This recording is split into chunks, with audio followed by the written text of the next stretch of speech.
Graça e paz. Continuando o nosso estudo sobre o livro de Números. No último vídeo falamos sobre as lições que são apresentadas no livro.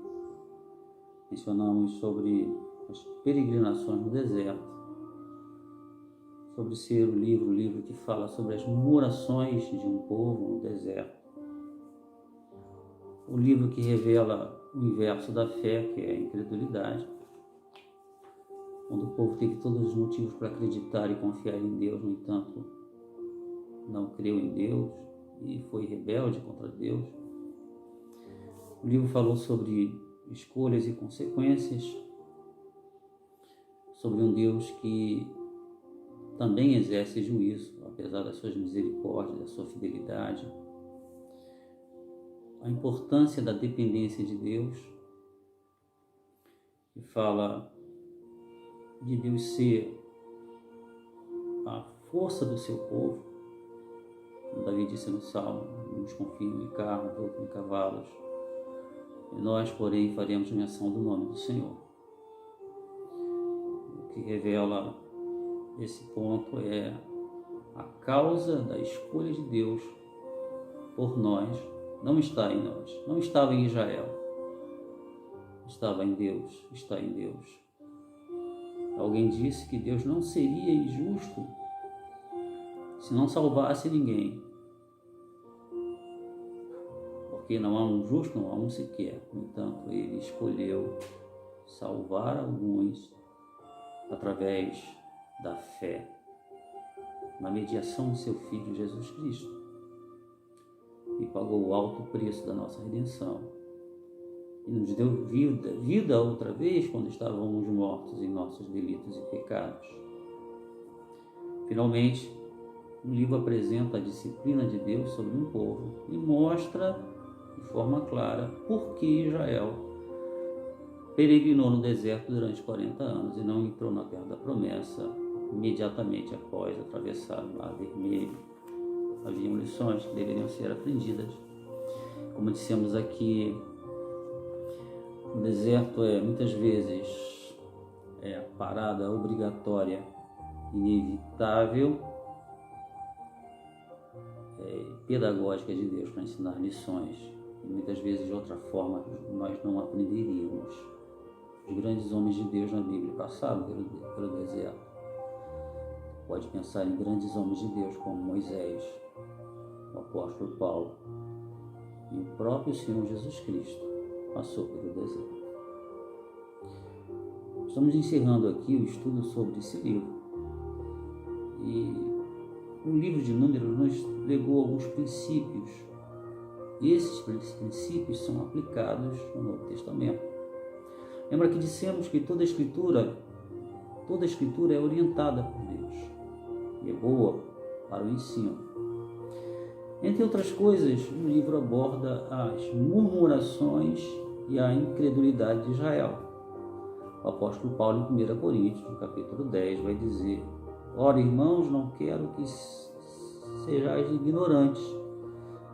Nossos pais estiveram todos debaixo da mesma nuvem. Todos passaram pelo mar. Todos foram batizados em Moisés, na nuvem e no mar. Passaram pelas águas e foram batizados. Saíram da escravidão para rumo à terra da liberdade. Passaram pelo mar e pelas águas, pela nuvem. Ele diz que todos comeram de uma mesma comida espiritual. Era o maná que desceu do céu, o pão que desceu do céu para alimentar um povo.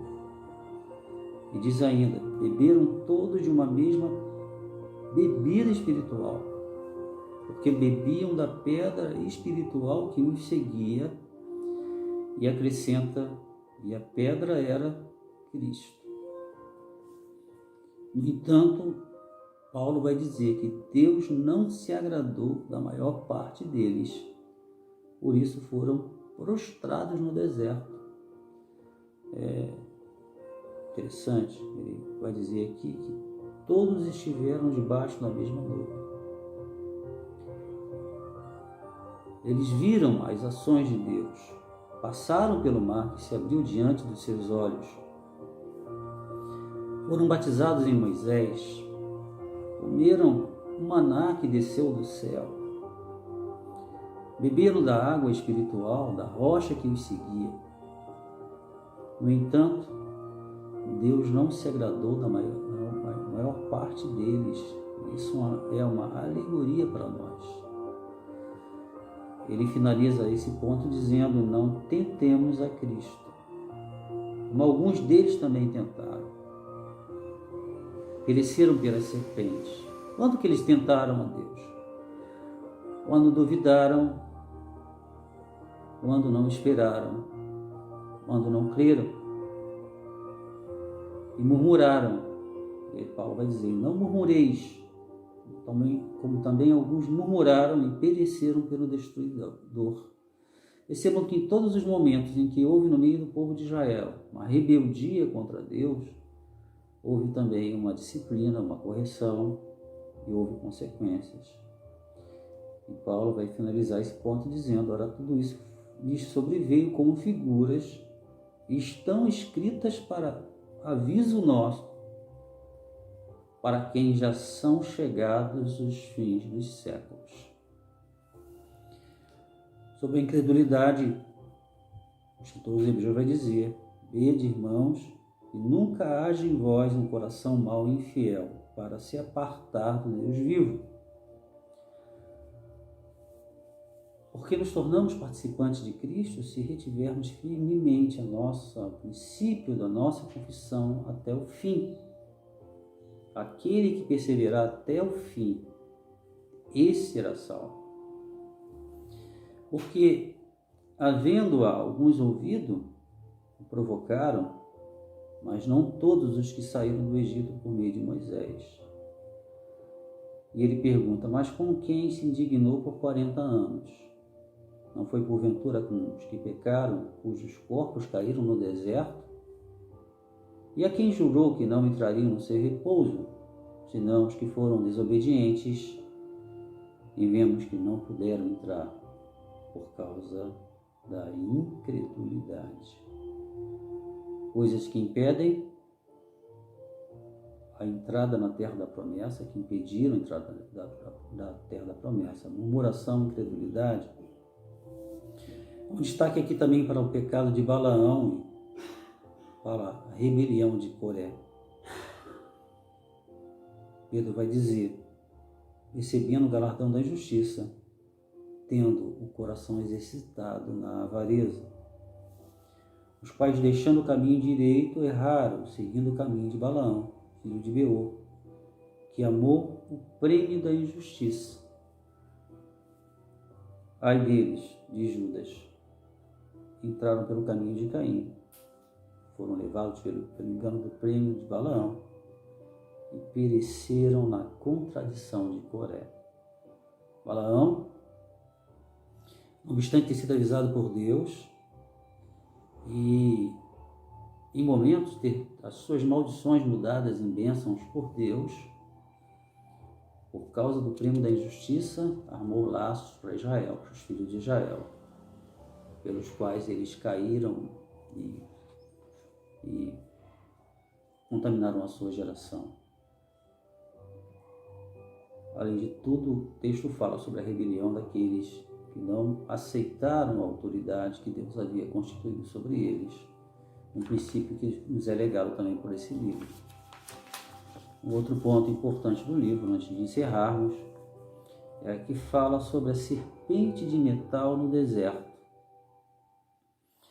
Jesus fala sobre essa serpente de metal, revelando-se como a única forma da salvação. Todos aqueles que eram picados por aquela serpente no deserto, quando olhavam para a serpente de metal que Moisés construiu pelo mandamento de Deus, no momento em que olhavam para a serpente eram livres da morte. E Jesus disse: e como Moisés levantou a serpente no deserto, assim importa que o Filho do Homem seja levantado, para que todo aquele que nele crê não pereça, mas tenha vida eterna. Ele está falando aqui de coisas muito mais permanente do que simplesmente a morte física, a qual está ordenada a todos os homens. Ele está falando de perecer, é muito mais do que podemos imaginar. E além dessas coisas, para encerrar, Jesus é comparado com a rocha no deserto, da qual Israel bebeu, e com o maná celestial que alimentou o povo no deserto. E todos comeram de uma mesma comida espiritual, beberam todos de uma mesma bebida espiritual, porque bebiam da pedra espiritual que os seguia, e a pedra era Cristo. Em João está escrito. Então lhes perguntaram: que sinal miraculoso mostrarás para que vejamos e creiamos em ti? Que farás? Os nossos antepassados comeram maná no deserto, como está escrito, ele lhes deu a comer pão do céu. E já encerrando, Jesus disse aos edificadores: digo-lhes a verdade, não foi Moisés quem lhes deu pão do céu, mas é meu Pai quem lhes dá o verdadeiro pão do céu. Pois o pão do céu é aquele que desceu do céu e dá vida a todos. Deus abençoe.